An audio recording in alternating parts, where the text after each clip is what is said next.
You looked very frustrated in the touchline throughout the match.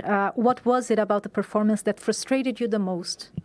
No, yeah, with this result, the only thing you can, the frustration is about about everything in these kind of games. For sure, also, we feel really sorry also for the people, the fans that they come here. In the moment that we are in the position that we are, 14 games to go now, 14 games to go. Probably we need to do much better than what we have done tonight.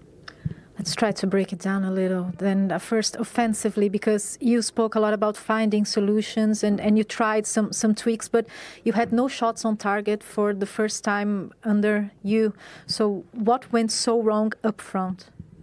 No, yeah, I think in terms of control the game or keep the ball, the possession, I think we did that. But I said before the game, when you don't have a real 9 threat in behind, that can be always a threat, you need to find different solution. I think we arrived quite well at the edge of the box, but then from there we struggle in the last third. And yeah, but it's about not only about create chances. I think in general, hopefully can be a turning point, from tonight. You mentioned turning point. Do you feel more distant to finding the solutions after tonight? No, I think, as I said, when we play a game like tonight, there are many things that we have to do better. And we are still on time. We have still 13 games to go, many games to go. And fortunately, we are still in a good position. As I said, we need to try to do our best and finish in the best way. Defensively, Brighton managed to control well the midfield and as well score, of course, 3 wonderful goals. Of course, there's the quality of the players and the goals. But defensively, what was the main issue in defending those moments? No, yeah, we are in a moment where the feeling is that we can concede easily and we struggle to score, but for different for different reason, because of the injury for sure. But yeah, I think before their first goal, that more or less is half an hour. It's from long ball from the keeper to Mitoma, fantastic goal. For sure, we can do better. And before then the goal, I don't think they had some chance. But yeah, there are many things that we need to do better. Yeah, different goals. But do you feel like mentally the team hasn't been responding? Because we saw some apathy, especially in the second half. It's not only mentally. When you play this kind of game, in the moment that we are, in the situation that we are, fourth on the league, winning tonight, you can go 1 point from the third. You can make the gap bigger with the ones in behind, and you perform in the way we perform tonight. There are many things that we have to do better. Yeah, you've been mentioning this, and after a performance like tonight's, the fans, many fans, wouldn't see much perspective. So how do you start to turn this around? Because you've been trying, but you haven't been getting the results. Yeah, no, I think we are the last game we play in the Premier League. We won. I think, as I said at the beginning, sorry for the fans. Is not the right, as I can say, the right performance that we can offer, especially in this moment of the season. But now is the moment that we need to stick together, go ahead, and try to finish in the best way. And with 2 wins in the past 9 Premier League games, do you feel pressured? I feel pressure always, not only now, but. We are for sure tonight. Performance probably is we can say the worst performance since I arrived. So it's not the best moment, but we are in any case we are still fourth and we are still on the race to finish well. Thank you, Enzo. Thank you. Thank you. Really big win for Brighton. Jamie Carragher has joined us from a freezing cold gantry. Come back down to ground level and you might start to warm up a little bit. But there was plenty in that game to warm up this crowd, wasn't there?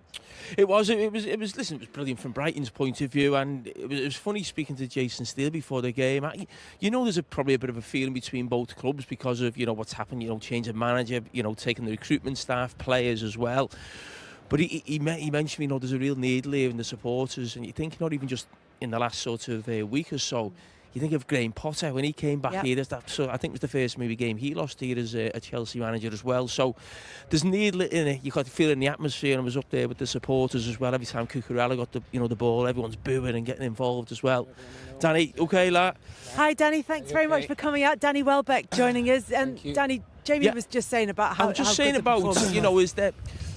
It almost feels like there's a rivalry between Brighton and Chelsea. I felt like I could feel it in the stands. I spoke to Jason Steele before the game, and he mentioned that there's that little bit of friction, understandably so, because of, you know, what's happened with, you know, Graham Potter going there, players going there, taking the recruitment staff. Is there something extra when Chelsea come to town? Do you know, we feel it as a group in the dressing room, and, you know, the fans, they obviously produce that atmosphere. There's been a lot of ongoings between the two clubs, and, you know, a lot of stuff has happened, and I think it all stems from the fans. They produce that amazing atmosphere, and when it comes on the pitch, we just want to make it like a really good game, really good rivalry, fierce, and, you know, we want to fight right to the end with them. Danny, really good win, really good performance, an assist from the captain as well. Are you shivering? Are you all right? I am freezing. I know it's freezing. Do you know, I should have got a coat when I come out. Because you should be. You shouldn't be doing that, particularly after you played in that game. But we need to start by talking about that goal, the touch for the goal from Matoma. Just talk us through what you thought of it. Yeah, do you know what? For me, I seen it was like it was slow motion for me, because I seen it going over the top. And obviously Bart's played a long ball, and we've seen countless number of times that Cruz has got an amazing first touch, and sometimes he evades plays with it, and sometimes he keeps it close to him, but he's got a tremendous ability to, you know, bring it down and just kill the ball instantly. He's took a touch inside, and it's an incredible goal. Impeccable first touch. It's a touch that's been compared to Zola. Not Danny Welbeck. I've done a couple like that, but I've not got a goal like that.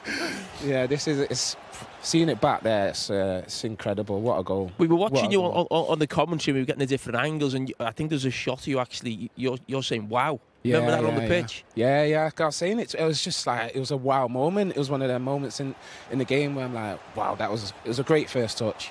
Incredible. Seeing it from behind and just always bringing it down, and wow. Danny, if we believe what newspapers tell us, there was a bid for this man in obviously January that was turned down. You've played with some great players. Where would you place him in terms of the players that you've played with, and where can he get to? He's got the potential, you know, to play for the top teams. He's obviously, as you've seen today, the ability that he can produce on the football pitch. It's amazing.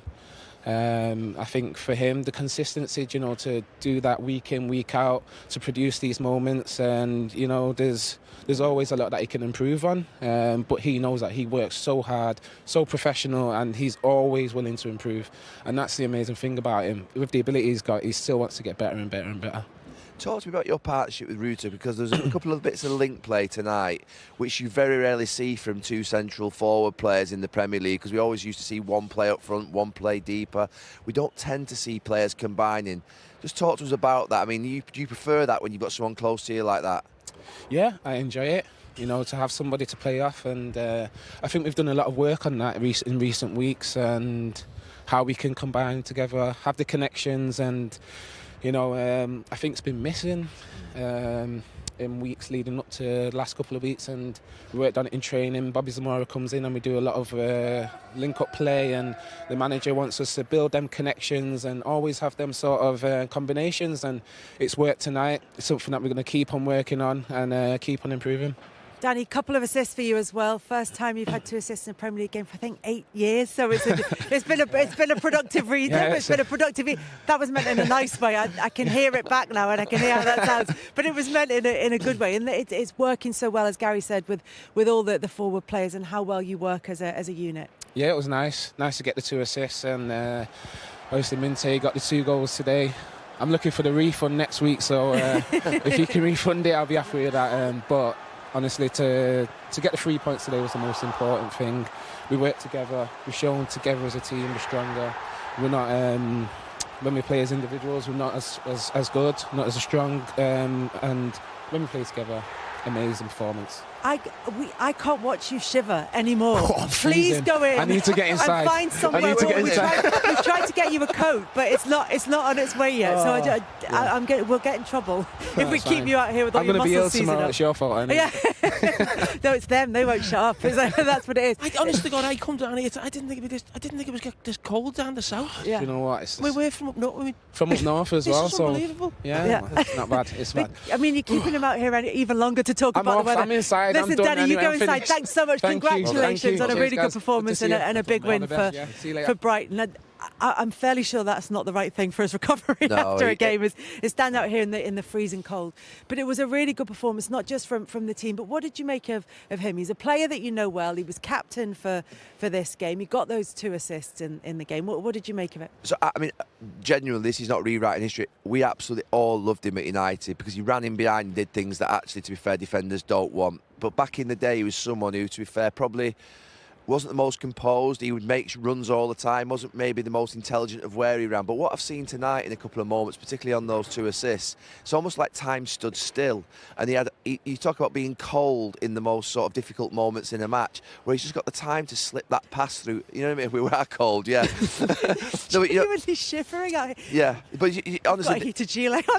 Danny would not have been able to do that probably 10, 15 years ago, where that ball where he just slides it through in between Cucurella and obviously Minter's onto it. So he's now got massive composure, real composure in the game, which is, I think, the most difficult thing sometimes. Obviously, I think goalkeeping's tough, but when you're in the final third, you've got defenders around you. It's when you pick that pass out, when you've got time and space, and he did it really well tonight. And he's changed and adapted so much over the years. He's a joy. The thing I think about, and we both went through this, is that I think when you come through it at one of the biggest clubs in the world, Man United, when you're a young player, you're still learning. You're not the finished product, and you're almost learning on the job in terms of all the eyes of the world are on you. And sometimes I think you need to come away from that.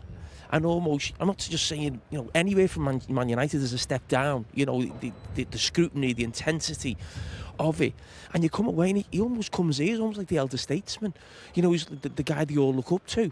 He would never have had that at Manchester United, and sometimes that just suits different players, different characters. But as I said, he's been a revelation in these last few years for Brighton, hasn't he? He was let go too quickly at United.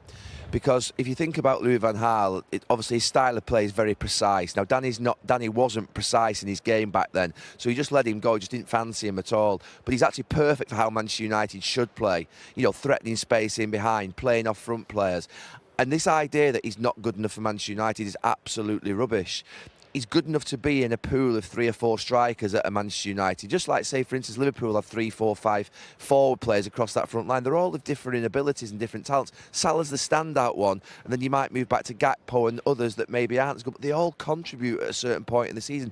Divock Origi did it at Liverpool. I see Nicholas Jackson last year being talked about at Chelsea as not being good enough. He is good enough to play at Chelsea. Maybe if he had another striker up front to take the weight off his shoulders, he would be one of 2 very good strikers at the club. So sometimes we sort of like tag these players with, he's not good enough. No, he is. To be part of a 20-man squad at a top club, he can still play at the very top level. He's destroying defences. I mean, he's torn Colwill and Chalobah to shreds tonight, that front 4, and he was part of it, a big part of it. Yeah, and he said he doesn't feel 34, and he's still developing, as you say, as a player, even though he is probably one of the elder statesmen. Let's take a look at the third goal, because again it highlights what you've both been saying, which is about how they all have this understanding between them.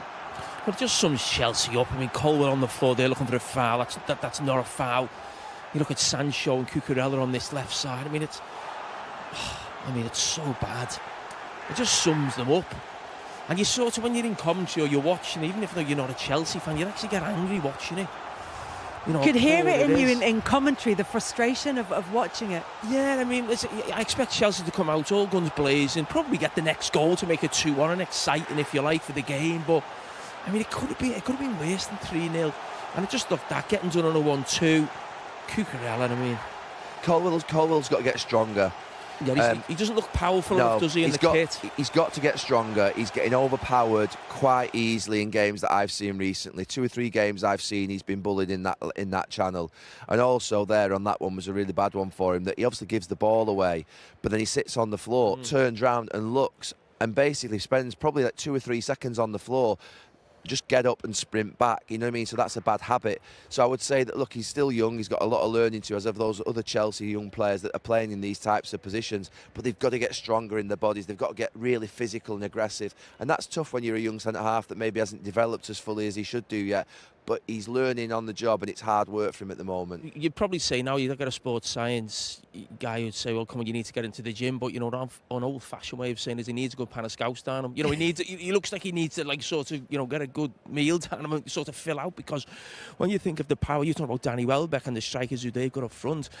I mean, the physicality in the Premier League now, if you're a centre-back and you can't cope, and actually, if you go back to the game at Anfield, when Chelsea were on a really good run and outplayed Liverpool for a lot of that game at Anfield, they lost it because the centre-back couldn't cope with direct play over the top, and because Liverpool couldn't play through them. Chelsea had a lot of the ball, and that again was a problem for them. And when you look at that back four, it's nowhere near strong enough, good enough, physical enough. It's a million miles away. Bowen was able to hold the ball up for West Ham a few weeks ago. Yeah. It's not just big players, it's players that, to be fair, just got a little bit of physicality about them and lean into you.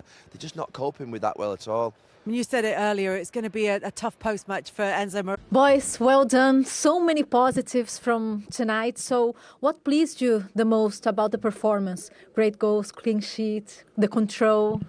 Yeah, I think you summed it up pretty well there. Of course, I felt a lot of control in the game. 3 goals, clean sheet. What more can you ask for?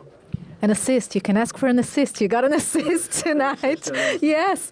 Can you talk us through that?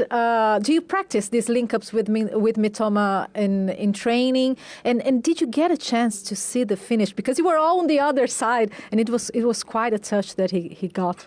Yes, of course. We speak about it. We train it on the training pitch as well. Yeah, it was. I saw the space in behind. He was ready to run, and he had an unbelievable touch and then a very good finish. So I have to thank Mitoma a little bit for that assist. And this guy here next to you, 2 goals. Minte, what worked so well for you tonight? I think the compactness with the team. They always try to communicate with me, push me. Every time when the first half is finished, the whole team come to me. Hey, keep going. It's not enough. So I always try to listen to them because he is behind me. He helps me a lot also, you know, with the communication, like left, right. So it's good. And you come to England, you come to Newcastle, and then you immediately go to Feyenoord on, and now you're back. You're playing in the Premier League. What is coming together so well here at Brighton for you? I think everybody is trying to hold me like their own brother. That's what's helped me a lot because I was in Newcastle, I didn't play any game. They loaned me to Feyenoord, so I went to Feyenoord, playing 1 year there, come back to the Premier League. Now I'm in Brighton, so everything is going well. Yeah. And the clean sheet defensively today, Bart, you guys really stopped Chelsea, even though they tried to bring pace on both sides of the pitch. What was really key in the defensive performance?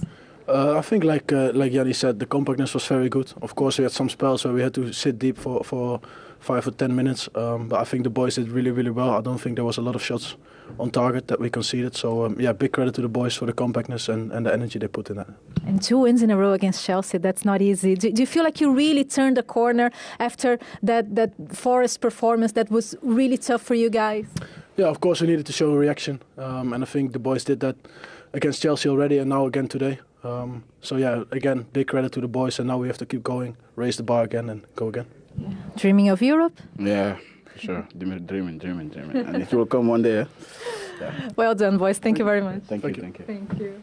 Dreaming of Europe confirms Minte, the 2-goal hero tonight.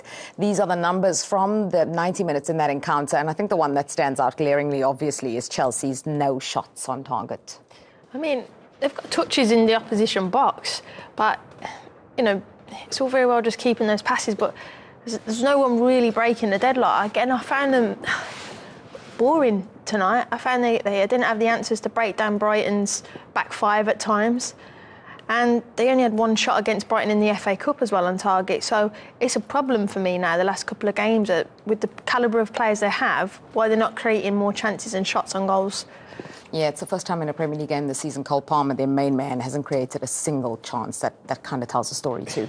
Yeah, I know, but I think, would you sit here and think, Karen, as well, that he's just been found out of his style of play, people understand how it works, and in many ways figured a way to stop it, because this bad run in many ways has started from just before Christmas, and it's still going now. I think it goes back to what we said at the start of the show. They have to problem solve, and that also means if Cole Palmer's not in the game, you can't just rely on Cole. Cole's an absolute brilliant talent, and he's trying to go deeper because teams are sitting deeper, so he's trying to find spaces. But he needs other people, because we showed at the start, again at the top of the show, he creates those chances, people aren't taking them, but the calibre of players in that squad and the money that rely just on Cole, and if he's not having a great game, that should mean the whole game plan doesn't go out the window. That's not good enough. What should they have done differently? I was disappointed in the wide play. I was disappointed again that, when they turned to a back five, how is Enzo changing the game? It was exactly the same in the FA Cup. I thought they would have learnt their lessons. It's a deep block, crosses into the box, maybe put another centre forward up as well.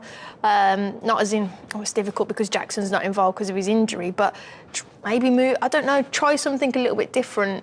But I didn't see it. I see the same things that happened from the FA Cup game into tonight's game, and you get the same outcome. Yeah, well, Chelsea couldn't find a way. You wanted to add? Yeah, well, Karen said the same things.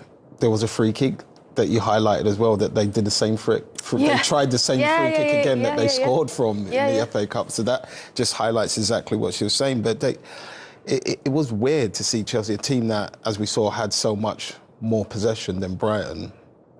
They didn't really create too much, or in watching the game, they didn't even look dangerous. I know sometimes you have shots and they go wide, but there wasn't really us in a green room like, oh, that was close. There was none of that really, so it was quite strange. Okay, so I was going to say that while Chelsea didn't have a single shot on target, Brighton scored 3 incredible goals, the first of which definitely stands out. And as Natalie Jedra in the interview rightly mentioned, an assist for Verbruggen as well. It's a great pass, but I think the touch just makes that pass even better. He's not only watching and looking for the ball coming over his shoulder, he's also concentrating on where the defender is to know where to bring that ball back. And you can see from the way he takes that touch and then the second touch straight after, it was all calculated, and that's exactly what he wanted to do. And it was, for me, it's the best touch for me this year that I've seen, and will most probably be the touch of the season. Yeah, can you remind us again what makes it so difficult? I mean, all of it. The balance, the agility, the quickness of the speed, the tight touches, the shots outside the box. And like I said, I have raved about Mitoma for so long now because he's so graceful. He's so graceful, and he makes everything look easy. And look, I know we've criticised, Chelsea's in attack, but equally in defence they've made poor decisions. Brighton have got one extra player in that attack there. Gusta's got to tuck in a little bit. If you're a player down, leave the furthest player, and he's not the problem. Go to the player that is, and that was going to be Mitoma. And then he was left in that 1v1. So as much as Chelsea have criticised him in attack, Enzo's going to be thinking, we've still conceded 3 goals. If we are not good in attack, we have to have a clean sheet. So today it's been poor. It's not a long distance journey for Enzo home, but it'll be a long journey because he'll be racking his brain after that. Yeah, absolutely. And while the first touch was amazing, and Chalobah went with him, as you mentioned, the defenders around him, the second touch really leaves Chalobah nowhere. It happened, it came so quickly. His foot only touches the floor once after that touch, and that's why I was saying he knew exactly what he was trying to do. The ball landed perfect, and within his stride he was 2 steps and away. And from Chalobah has to turn like that, he can do what he wants, and he's picked the perfect place to put that and set it just a little bit wider, and the keeper gets a little fingertip to it. Yeah, you can see the celebration from Ruta, the celebration from Danny Welbeck as well, how much they enjoyed that. Let's hear the comments from Danny Welbeck about that touch from Kaoru Mitoma. What about your reaction when you saw Kaoru's goal? Yes, it was when I seen the first touch. I've seen him do it countless number of times in training and in the games too. His first touch was just impeccable. The touch inside and then the finish, it was something. It was finger beauty. So watching that, being on the pitch, seeing it in slow motion, it was all just going slow, and it was amazing. Great goal. Yeah, so the first one was more individual brilliance, but Welbeck was involved in the second one, and that was Minter's first of the night. Let's talk about it. Yeah, I mean, it's just more like a team goal. The first one was individual from, I'm going to call him a ballet dancer now because his feet are that good, Mitoma. But, Ruta was great. Physicality in there, nice tight touches again. Bullying past Chelsea were non-existent, and then it's unselfish there. I thought he might have messed it up, but he's made a really good touch there.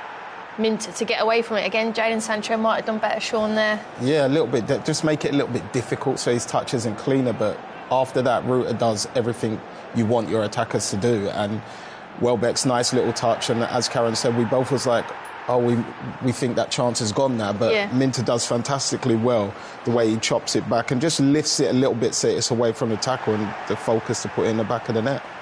Lovely. So that was the goal that made it 2-0 at half-time, and then Minter was to get a second in the second half, and that capped off the scoring on the night for 3-0. He found the tightest of angles, the smallest of spaces to squeeze this one in. Yeah, I mean, Chelsea were calling for a foul and switched off then, but it was never a foul, and Brighton were right to carry on, and then it exploited down that side. I thought Cucurella again got done twice, sold himself, and the defending from Chelsea, honestly, the desire, this is the foul. Is that the foul? That, no? I don't know if that would have been really soft to give a foul, but when we was watching that just before, if that's Caicedo, watch Caicedo when Danny Welbeck gets the ball. He's just walking.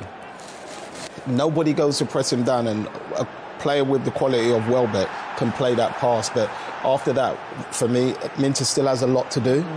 And for Cucurella to get chopped again by the same player going back onto his strongest foot is a bit more of poor defending from Chelsea's perspective. But taking up from that last clip there shows actually Colwell getting back quicker than Caicedo, and he was the one that got fouled up the pitch allegedly. It wasn't a foul, but he recovered back quicker than them. Poor from Chelsea.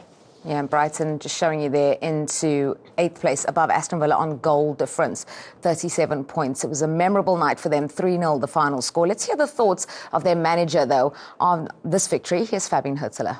Fabian, well done. The team was composed when Chelsea had a lot of the ball at the start of the match, and then wonderful goals and control in the second half.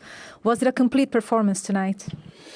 I wouldn't say complete. I think we suffered a little bit in the first half. I think we started well. We created 1-2 chances, and after we scored the first goal, we got a little bit too passive, especially in the low block. We didn't find the right trigger to go in the high press, and there we suffered a little bit. But we changed it in the second half, and I think we defended overall quite good, and that was the key today. Yes, defensively, before we speak about the beautiful goals, what was important in the way you guys managed to stop Chelsea again twice in a row? Compactness, intensity, defending together, have the mindset that always as a team you can defend in the Premier League, and that's something where we have to work on. That's something what has to be our basic things, because if we don't concede a goal, we are always able to score 1 or 2, and that has to get in our mind. Thomas, go. You see him every day, working, training. Can you explain the goal, especially the touch? Because it was quite impressive. Yeah, sometimes I think you can't explain the things from special players. I think it was a special action from him. He deserved it because he works hard every day. He's fully committed to this club, and I'm really happy for him that he had a special moment today.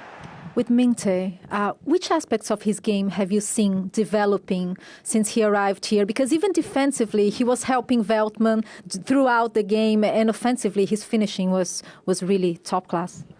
I think he tries to improve in every aspect of the game, and I think that's what we demand from him, especially against the ball, because, like I said, defense stability will always be the key, and that offensive player have to be part of it. If the offensive player are not part of it, then we get in trouble. So he developed there, and of course, when you work hard against the ball, when you commit for the team, then I'm always convinced that you will get the chances in possession, that you will get the chance by transition, and today he used it. One thing that Hurzeler highlighted, as we see here, that Brighton in all competitions have 5 wins in their last 7. So in a bit of form, although that was only their 3rd Premier League win in 13. Sean, he highlighted the defence and how they stayed compact and how they defended so well. And that was the key for him to this victory. Stark contrast to what we saw from Chelsea. By a long way. I think if you look at all the clips where they conceded goals or chances, you're seeing 4 or 3 and always 1 extra or 2 extra players more than the Chelsea players, where when you saw the other side, they had even Welbeck on the edge of that final third, still waiting for that transition, but there to make it solid and make it hard for Chelsea to beat. That Brighton played like a team that know they've been on a little bit of a blip, and Chelsea played like a team like, they're not in any problems or any worries. That's what it looked like to me. Okay, we are going to get some reactions from a Chelsea perspective, though. Let's hear now from Malo Gusto. Malo, tough night. Defensively, what did you feel that really didn't go your way? No, just as a team, we are very disappointed tonight because it was an important chance for us to be more close to the third. Very disappointed. What did Brighton do that made it so hard to defend? Those 3 goals were really good goals, but what was really challenging tonight? No, they just had the more. They just had the more desire to win than us. We just have to do better for the next game because it will be important for us to stay on the top 4, and that's the target. And especially on the sides of the pitch with players like Minte and Mitoma having such an inspired evening. Yeah, it was not about these players. It was just about us, about our performance. So we just have to come back on the training in the good way and to do better in the next game. Yeah, you spoke about mentality. 2 wins in the past 9 Premier League games. Do you feel like this is weighting on the players and it's growing in terms of affecting the mentality of the team as a whole? Yes, maybe, but the most important is the reaction for the next games, and we just, as I said, to give our best for the next few games and to show our best. And how can this reaction come? I think just in the training and to have the desire to win, to push ourselves in the pitch. And out the pitch as well to say the truth and to just give our best in the pitch. Thank you, Malo. Thank you. So these are Chelsea's last 9 Premier League results and just 2 wins in there. At times, even when they've had the lead, Karen, drop points. It's been a struggle for them in the last 9 games at least. Yeah, I mean, the first thing that he said there was just from that interview was desire. We can talk about tactics all we want, but that's the first thing that is a non-negotiable, really. So, those 9 results, are not good enough for what they've spent and where they want to be. And like I mentioned, the conference they're flying, this was a big opportunity for them today. And especially with Man City and Newcastle playing each other, they could have kicked on.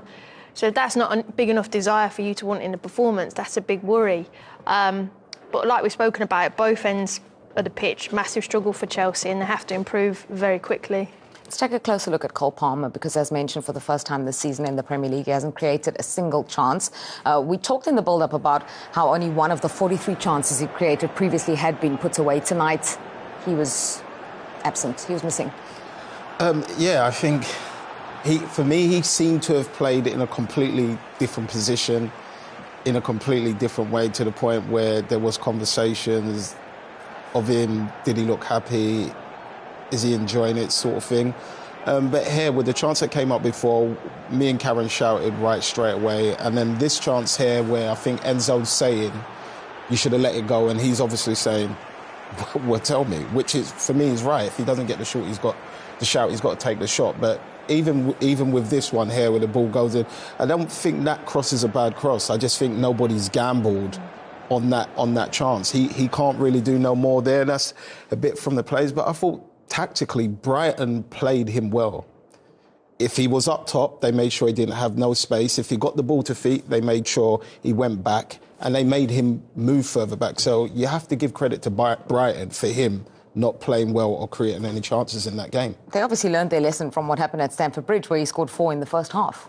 Yeah, I mean, look, I think he's frustrated, and I don't think it's from this game. I think it's been a build-up for quite a few weeks now, and I think he's just that when he went like that, what more can I do is what you said, and I think in his head he can't do any more. All the players have to step up. But from the game that you mentioned at the start at Stamford Bridge, the energy from Chelsea is very different. Chelsea look lethargic. They look like they already go on, and they should be 1-0 up just because they have to fight more. Yeah, and they'll have a big fight on their hands now with the Champions League places, with the battle for top 4, and they go to Villa next week.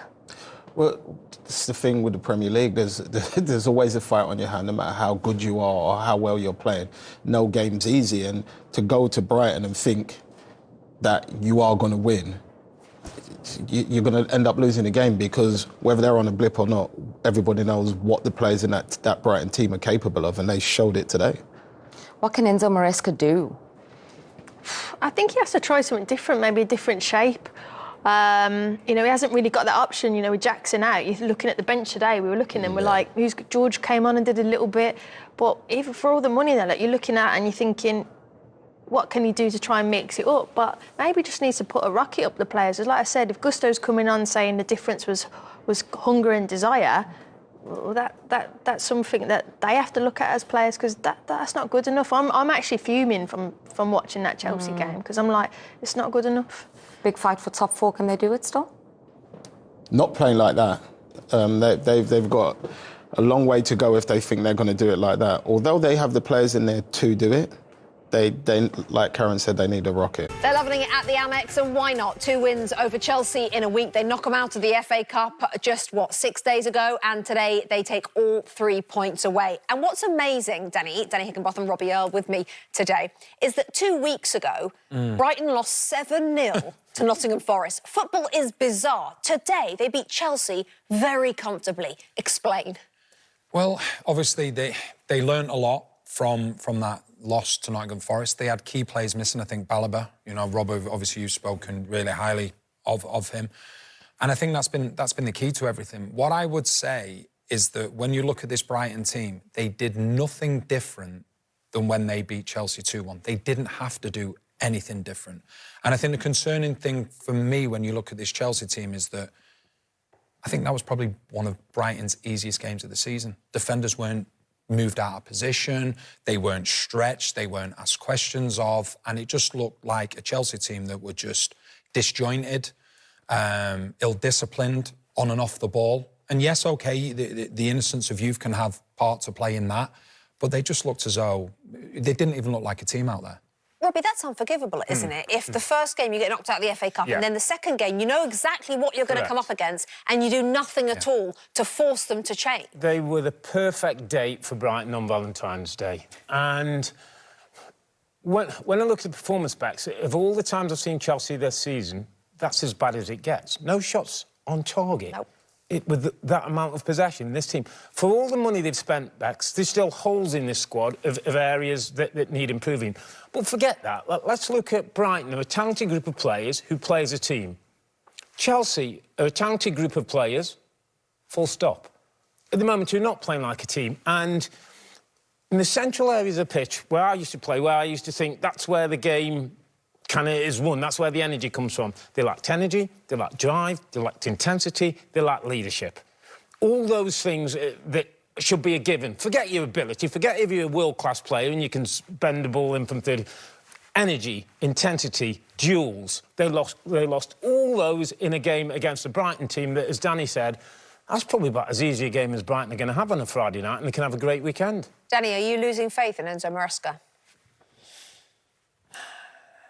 I think if you look at what the team did earlier in the season, I think there's an argument to say, yes, I think my concern is I look at this group of players and I'm not convinced that they know what they're supposed to be doing, so they're just doing their own thing. We look at Minter, who was wonderful for Brighton, but look at the players that got around him. Veltman, Welbeck, Webster, experience. You can have some of the best youngsters in the world, but if you don't have experience around you, situations like this are going to occur. Slight word for Maresca. This time last year, he was manager of Leicester. Things started to go wrong very badly. They were 14 points clear. They ended up with 1 point winning the title last season. So there could be a bit of history that he's just got to address things in that dressing room quickly. And just very quickly, they finished 6th last season under Mauricio Pochettino. Yeah. He left.